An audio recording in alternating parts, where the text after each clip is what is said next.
And good morning, Adam Longo with you live from Gaithersburg on opening day of the Montgomery County Agricultural Fair. Much more to come here over the next 2 hours about the new sights, sounds, smells. We're going to immerse you in everything Montgomery County Fair over the course of the next 2 hours here on WJLA 24/7. But first up this morning, I want to talk to you about stress. Remember a couple of weeks ago when it was just super blazing hot outside? Maybe you were a little shorter with somebody, maybe you were feeling it, maybe you were eating less.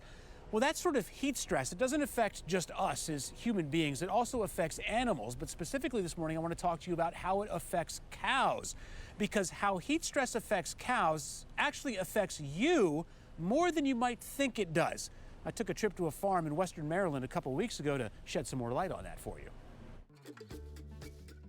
This is the University of Maryland's Agricultural Research Center in Washington County. So typically we figured out how to keep animals alive in hot weather. UMD's Jeff Semler isn't just about keeping these cattle alive, he's helping them thrive by educating students and Maryland farmers about cow behavior in hot weather. Cattle and livestock like humans get lethargic when it gets hot.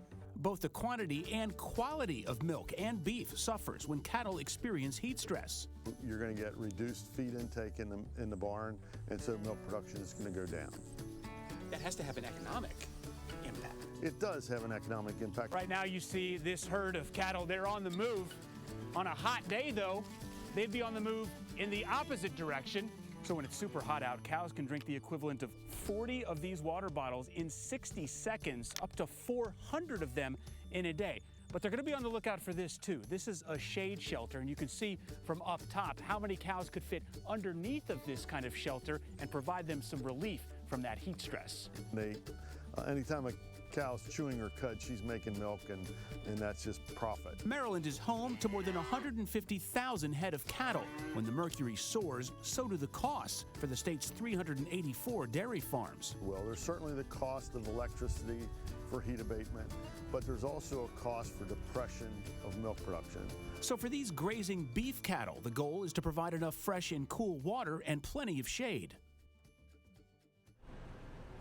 And for the dairy cows, it's airflow which is actually the key. And that's what's going to bring costs up, because now you've got to have electricity power some fans and misters. And you're also thinking about labor costs, right? You got to have the farmhands up earlier so they can move that feed into those dairy cows a little bit earlier in the morning. All right, so that's enough about the stress about cows. But now we're going to immerse you into all the agricultural aspects of the Montgomery County Fair, specifically the food. Oh, we are here outside of one of the vendors, and we're going to get some up-close and personal views of what they've got, what's new this year. We've got a live interview coming up after the break about all things fair food.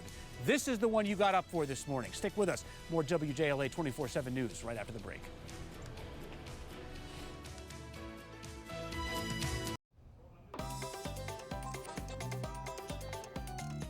Oh, I love that music. Our live coverage of the Montgomery County Fair continues this morning. And folks, as you know, 7 News is committed to journalistic excellence. So of course we have to do a full, thorough investigation of the tasty food you'll find at the fair. We've got 7 on your sides. Adam Longo live on the scene with the full investigation for us. Yeah, thank you, John. Good morning, and we're here with the Strates. We've got Nick, Dee Dee, and Anna-Lee here. They are going to talk to us about some of the Fair Festival food. So first of all, Nick, tell us, how long have you been providing food here at the fair? Here since 1994. Okay, so and Dee Dee, what's about 30 years? What sort of things are we offering? What sort of things can people expect this year? As far as the new bananas? No, just as far as things in general. I know Anna-Lee is excited to talk about the bananas, so we'll save that for her. Yes. We're excited. Great weather, and to have everyone out here to have a great time. Right. And there are a ton of food vendors out here. No one's going hungry at the fair. Absolutely not. No. Okay. All right. So Anna-Lee, you got up super early with us this morning, so we thank you for that. First of all, how old are you? 10 years old. You're 10 years old. Where do you go to school? St. John's Regional Catholic. Okay. Are you excited about school starting again soon? You Yes. can tell the truth. That is clearly a lie. Okay, now talk to us about what we've got going on here. What have you done with these bananas? So here we have some of our fan favorites as chocolate dipped in nuts, chocolate dipped in coconut. We have chocolate dipped in rainbow sprinkles and chocolate dipped in Fruity Pebbles. But none as exciting as our new Dubai chocolate banana. So this is frozen banana, right?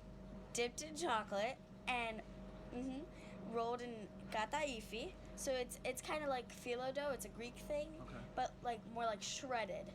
So it's very like it's good. Can I try it right now on live TV? Yes. Okay. And then pistachio cream. All right. Why don't you just go ahead and keep telling me more as I take a bite of this, because I don't want to chew and talk. So we wanted to get into the Dubai chocolate trend because definitely a wide little thingamajiggy. And I see your face. That is the face we were needing. Yes.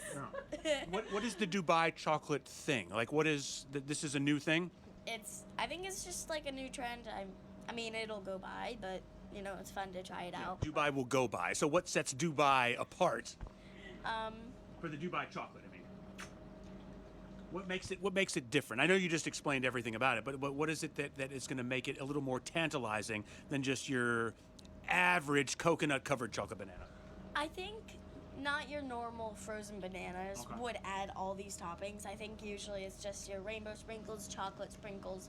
I think adding a little bit more of the, like, you have all of it on there. It's really, really good. It's really good. Are you guys satisfied that she dominated the conversation? Is that how it usually goes at home, too? Yeah, I got 3 kids there myself, so I know what that's all about. Listen, thank you guys for doing this. You were fantastic, a great spokesperson for everything. Come on out here and see Demetris. This is going to be fantastic coming up for the fair. Much more to come here over the next hour at the fair. I'm going to finish off this chocolate banana. John, we're going to send it back to you. Also, we can bring her in as a new